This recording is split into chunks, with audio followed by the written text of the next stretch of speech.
It's time for The Verdict. The Verdict is a lively discussion of current events and legal issues pertinent to Oklahomans. The Verdict is hosted by Kent Myers and Mick Cornett. It's time for The Verdict. Hello again and welcome once again to The Verdict. Mick Cornett with Kent Myers. We're here every Sunday morning at 9 o'clock hosting shows that we think you'll find interesting. We have a really nice guest today. We do, and a brand new guest, a brand new face and name for Oklahoma. A couple of weeks ago we met, Scott Meacham again. He is the newly appointed state treasurer. The Sunday morning we're going to be visiting with Kim Holland, whom Governor Henry has recently appointed about 5 or 6 months ago to be the new insurance commissioner.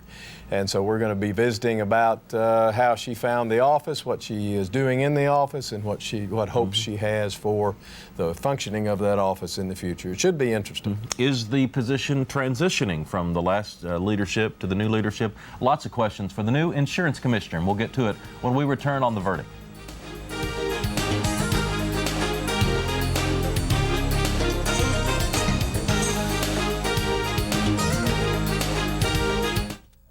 Hi, I'm Leo with Graves Satellite, and I really want to install a satellite dish for you. Well, maybe one of Leo's professional installers should finish this job. But Leo will ensure that you'll get the free satellite in 4 rooms, free installation, free digital video recorder in 2 rooms, and free HBO and Showtime for 3 months. Call Graves Satellite now because this offer may not last.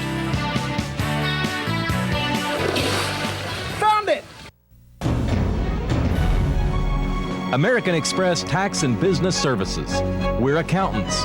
We do taxes, business valuations, estate planning, and consulting. And we're right here in Oklahoma, working with the owners of small and medium-sized businesses. Steve Wilsey and Stuart Meyer have the resources and the experience. American Express Tax and Business Services. In Oklahoma City, the phone number is 405-843-5311. Heritage Hall, an independent college preparatory school. Here we celebrate our scientists, our athletes, our mathematicians, and our future artists.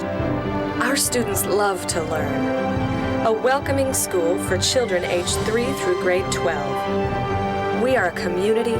We are a family. We are Heritage Hall. Tell us about your success story. 5 years ago, my traditional business went bankrupt. I started a home-based business, and now I'm earning over $500,000 a year. The home business market is booming. There's never been a better time to start enjoying the benefits of working from home. I went to this website, filled in my information, and their unique system referred me to an incredible opportunity. As a single mother, it's important for me to be able to work at home and still make enough money to provide the best education for my children. Paul and his wife bought a new home, Doug a new car, and vacations at the lake. And they all got started with the help of this free service. If you're considering a home business, this is the one website you need to visit. I started my home business less than a year ago, and already I'm up to $5,000 a month.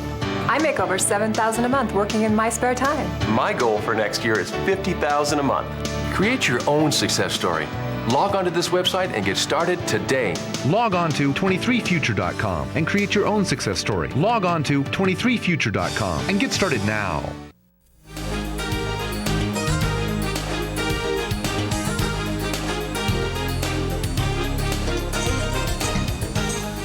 Welcome back to the set of The Verdict. Mick Cornett with Kent Myers, and Kent's going to introduce today's guest. Today we are very pleased to have Kim Holland, the newly appointed insurance commissioner of the state of Oklahoma, appointed about 5-6 months ago by Governor Henry. Kim is a Tulsa resident, has been for many years. She has been a member of the Oklahoma Health Care Authority, was a former chair of the Oklahoma Employment Benefit Council, was chairman of the Oklahoma Academy for State Goals here in Oklahoma, is a graduate of Leadership Tulsa and Leadership Oklahoma. This is her first visit to the Verdict. Kim, thank you for joining us. Thank you for having me. Kim, what's your background in the insurance industry, and how did you get to become the insurance commissioner? What led up to this? Well, my background goes very far back. Actually, my grandmother was an insurance agent with the New England Life, one of the first women insurance agents with the company. She was a pension expert prior to ERISA. And I had lived with my grandmother growing up. She had a great deal of influence on me, and I worked with her in her agency when I was going to high school and to college. And so I just naturally gravitated towards the industry over the years, and worked here in Oklahoma for 21 years for the Team Insurance Group, formerly the Quarles Group. My role began as I was recruited to begin their employee benefits department. So my work was primarily helping small businesses obtain affordable health insurance coverage.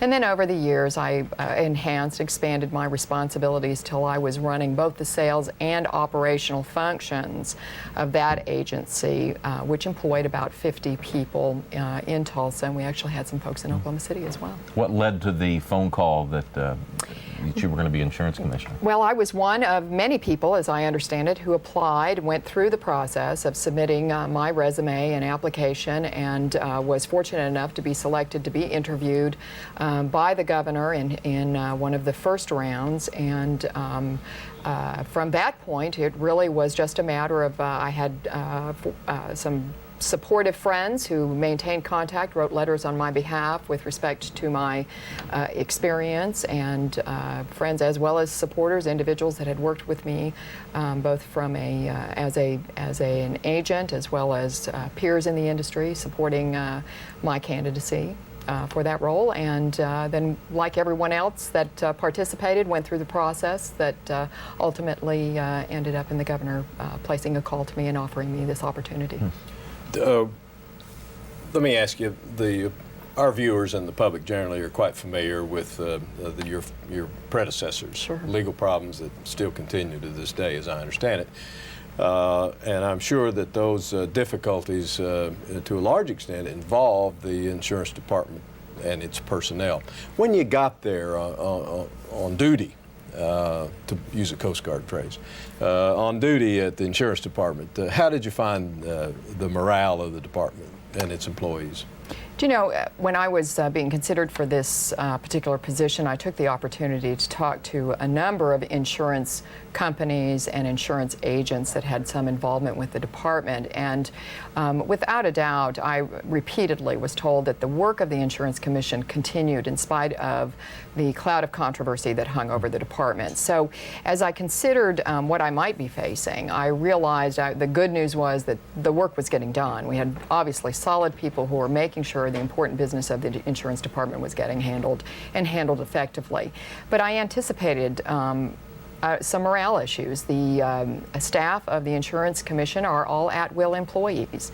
So while the governor went through his important deliberation about that appointment, you'll remember that that took about 4 months. So indeed, in addition to all the problems that existed there as a result of the prior commissioner's activities, these people didn't know for several months whether they were even going to have a job. So you could imagine that when I walked on board, there was a great deal of uncertainty about what was going to take place. I wanted to reassure them, and did immediately, that as long as they were doing their job, they had a job at the insurance department, to give them an opportunity to refocus on carrying out the duties of their responsibilities to our consumers. We embarked immediately on a strategic planning process to put the past behind us and to develop a roadmap for the future. And I have to tell you, I'm very, very proud of the employees at the insurance department. By and large, everyone was retained. Obviously, we have turnover like any organization does, but the important work continues to be done, and my folks are refocused and redirected into looking towards the future in expanding our services to Oklahoma consumers. What was your method of determining which employees should go, which employees should stay? How did you go about that? Whom did you ask for advice? Well, first of all, I gave them the opportunity. My opinion was that after talking to industry people and others who interacted with the department and being reassured that the work was getting done, my assumption was that people were doing their jobs. And so I let them do their jobs. We did not relieve anyone from their responsibilities as a result of any performance issues. We did look at what was lacking within the department. My personal opinion was the business of our business had not been well attended to. We weren't taking advantage of technology like we need to, like we could have.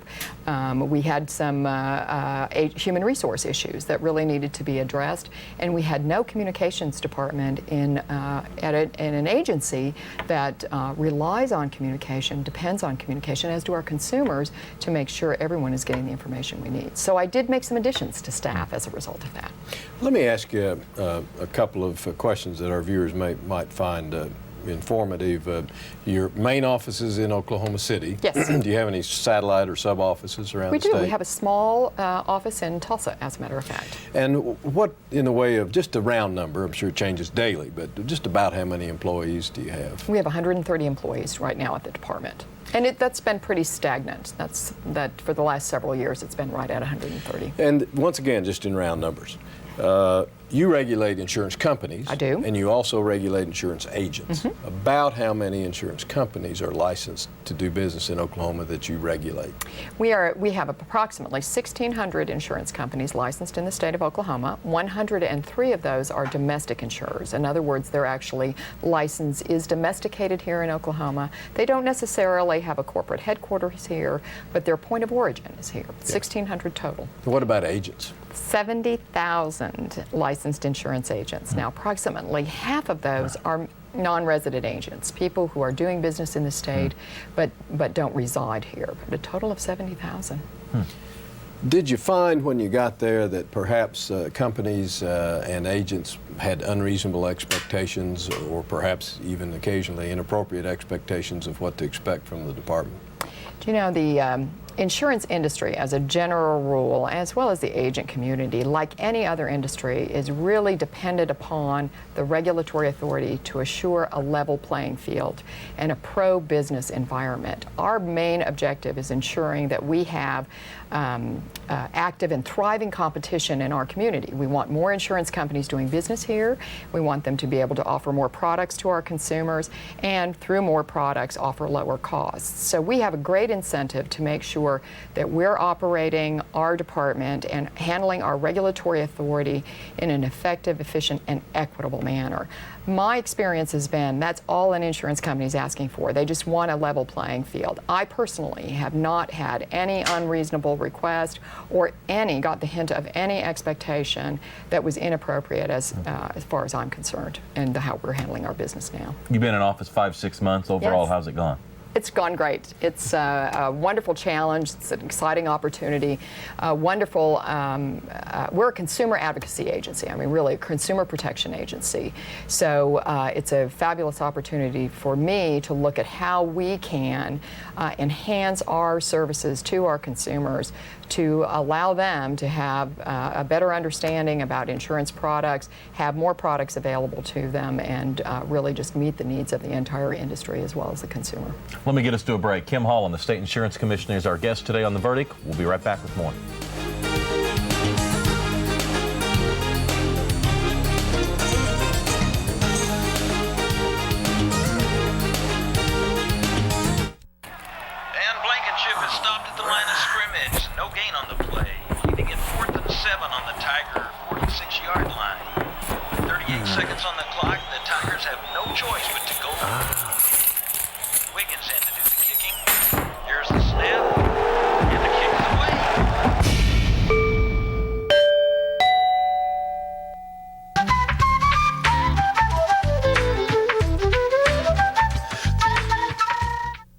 All children deserve a life of hope and love, but sometimes they experience a life of pain, neglect, and abuse.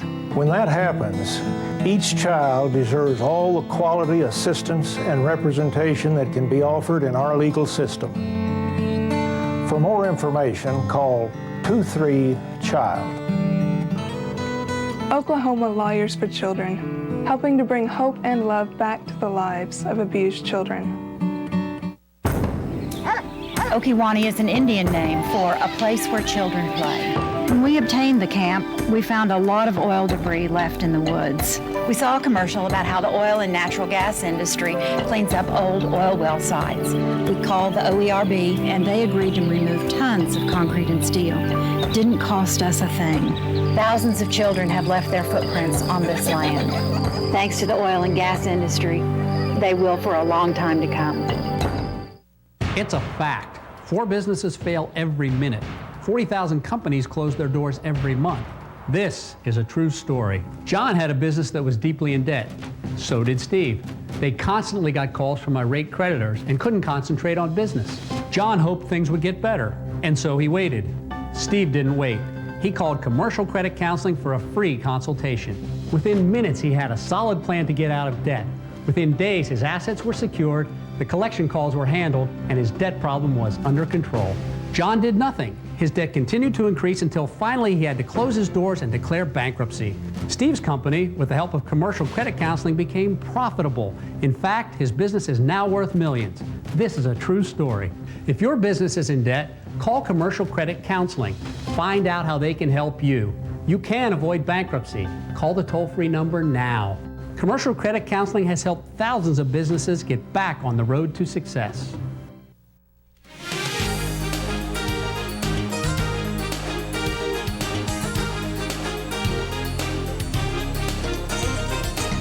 Welcome back to the set of The Verdict. Mick Cornett and Kent Myers. Today's guest is State Insurance Commissioner Kim Holland. Kim, there's been some suggestion in the press and through some legislators that the office of Insurance Commissioner, even though it's in our Constitution as an elective office, part of the executive branch of government, ought to be changed and become permanently appointive. Do you have an opinion about that one way or the other? Well, in general, I don't believe in taking anyone's right to vote for an important issue or an elective office, Kent. But, you know, hopefully I'm a good example of a good appointment and when I run, an example of a good elected officials. Let me ask you this question that I think our viewers would be interested in knowing. Who do you work for? I work for the people of the state of Oklahoma. Yeah. And it's a big elected position, obviously. You have to take that stance. I'm sorry. I just wanted to contrast the importance of what I think her answer just was. She doesn't work for the governor. Mm-hmm. You appointed her, she doesn't work. She doesn't work for. Makes me one. Yeah. Well, you've not run for anything before. I've never have. No, I have not. And quite frankly, I didn't think my first foray into elective office would be a statewide campaign. But when do you start running? Well, probably. Just due to the nature of the beast, you start raising money early, and we're in that process now. The actual campaign would be next year, I suspect. Do you have any view about accepting political contributions or controlling political contributions from the people that you regulate, the agents and the insurance companies? How will you handle that? Well, I think the great opportunity of living in a free society, or one of them, is being able to participate at all levels in a democratic process. And again, you know, I don't want to take away anybody's right to participate fully in electing officials. Right now, our system is such in this country that one of the ways to do that is to make campaign contributions, and I fully expect that the insurance industry, there will be those among the industry who are going to contribute, as there are those who are not in the industry who will contribute, and I intend to take advantage of those to get reelected, but they don't persuade my decision making. What major goals do you have for your office? What are you trying to do with your position and the department, and where do you see it headed? Well, I mentioned to you that I think I do work for the people, and one of the things that I had heard in talking to folks prior to coming into this office, and even since, is that perhaps the consumer emphasis had not been attended to as we might. And so our first efforts is really getting out into to all 4 corners of the state and letting people know just what the insurance department does and how we can help them. We actually receive over 50,000 consumer calls to our department on an annual basis. Most of those calls are really for information. People are looking to find out what kind of insurance they need, where they can go and get a particular policy. Obviously, the industry has some unique vernacular, and they're trying to understand what a particular term means. But what we realize is that for the benefit of our consumers, they need to be more educated and have more information about policy so they can be more educated consumers. So I'm excited about embarking on a project. for lack of a better term, we're calling them road shows, where we'll actually take teams of people out into communities across the state with proper advance work, so we have an opportunity to sit across the table and interact with them, try to solve their problems there, or at least hear about some of the issues that are affecting them and their ability to purchase insurance, file claims, or take advantage of the opportunities they have through insurance. We occasionally read in the newspaper or hear on the news that an insurance company has failed and has had to be taken over by the insurance department. You bet. That's always bad news for the policyholders, or normally bad news for the policyholders. Just kind of generally, what is the state of the insurance business in Oklahoma today? How healthy is it? The good news is we have by far and away a majority of very healthy insurance companies. The solvency is not only bad for the consumer, it's bad for the industry overall, Kent. And our most important consumer protection is assuring the solvency of those companies that are doing business in the state. So we're vigilant in our financial oversight of those companies. They must file their financials with us on an annual basis, and we have the authority to request it more frequently if we need it. We can actually, in severe situations, put one of our employees into the offices of an insurance company to assure the policyholder and certainly ourselves that they're operating effectively to avoid the whole issue of solvency. So we have a very healthy insurance environment. Occasionally, situations do occur where a company, in spite of efforts, extraordinary efforts, finds themselves in a situation that they cannot sustain their business. But fortunately, that's a rare circumstance. Well, tell me what kind of, I know you regulate agents as well, some 70,000, I was surprised to hear you say. Do they have any mandatory training, or do you offer any continuing training to these agents to keep them up to date on current trends in the business? Insurance agents are required to, first of all, they have to study for a license. We have a rather stringent licensing exam that they have to pass. Once they obtain their license, they're required to attain and maintain 16 hours of continuing education credits on a every other year basis, so 16 hours over 2 years. Nationally, that trend is increasing, however, and I would imagine that over time we will see our requirement for continuing education increase. That's a personal interest of mine as a longtime agent.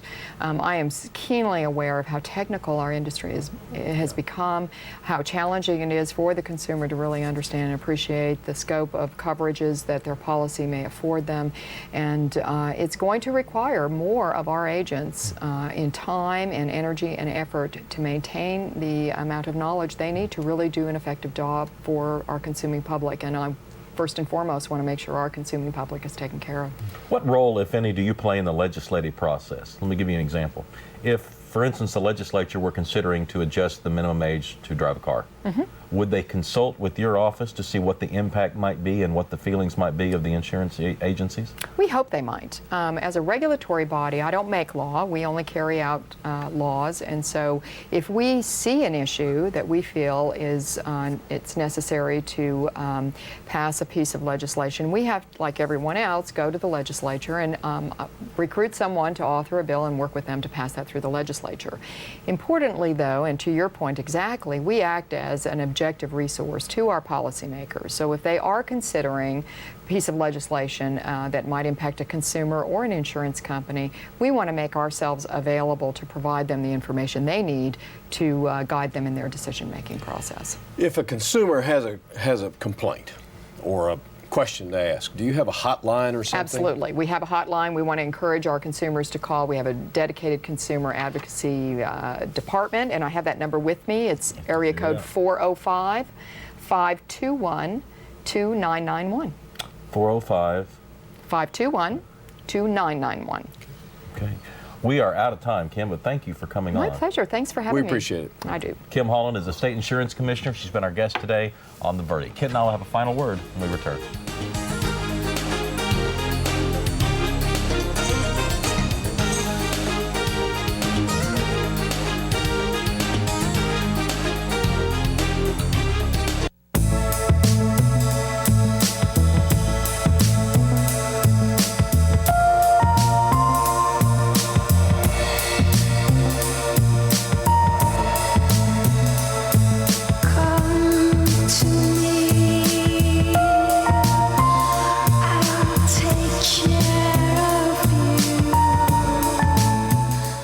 Orthopedics, your orthopedic upgrade. Call 686-1700. Hi, I'm Leo with Graves Satellite, and I really want to install a satellite dish for you. Well, maybe one of Leo's professional installers should finish this job. But Leo will ensure that you'll get the free satellite in 4 rooms, free installation, free digital video recorder in 2 rooms, and free HBO and Showtime for 3 months. Call Graves Satellite now, because this offer may not last. Found it! Praise God, brothers and sisters. This is Pastor Cesar of Antioch Baptist Church Ministries. I want to personally invite you to come join us this Sunday at 8 a.m. and 11 a.m. here in Oklahoma City at 2705 South Avenue. And I want to personally thank you for tuning in to our Sunday evening broadcast every Sunday evening at 6 p.m. The Journal-Record is pleased to be a sponsor of The Verdict. The Journal-Record, since 1903, the best source of Oklahoma business news and legal information. Why are these doctors different? Because their knowledge is what powerful minds are made of. Minds of specialists making us feel like ourselves again. As if all the pieces of us are a mystery only they can solve. Minds of scholars and scientists who are teaching tomorrow's doctors. Because they are 400 powerful minds with one thing on their mind. You. They're OU physicians. That's powerful medicine. Think you know Arkansas? Think again. Get to know Arkansas Adventure, inside and out. We'll even show you how.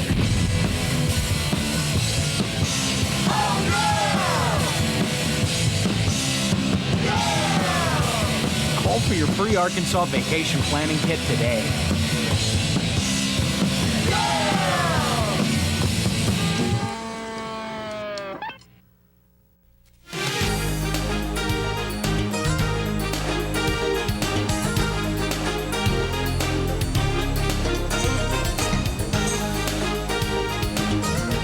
Welcome back to The Verdict. Kim Holland, the State Insurance Commissioner, was our guest today on The Verdict. A very pleasant, very articulate woman. Yes, Governor Henry continues, I think, with his string of very impressive people that he is appointing to appointive offices when they open up, Kim Holland being the most recent example, perhaps.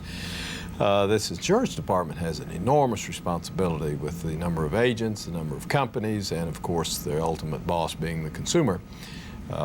The department has a tremendous responsibility, and leadership, particularly now in that department, is critical, and it looks to me like it's off to a good start. Let me give you a phone number, hotline for the consumer hotline for the State Insurance Commissioner. If you have an issue you'd like to discuss with someone, that number is 405-521-2991. And if you'd like to reach them on the internet, it is www.insurance.state.ok.us. You just go to the state's website, they'll lead you there. Hey, thanks for joining us on this week's edition of The Verdict. We'll have another show next Sunday morning, 9 o'clock, right here on KSBI.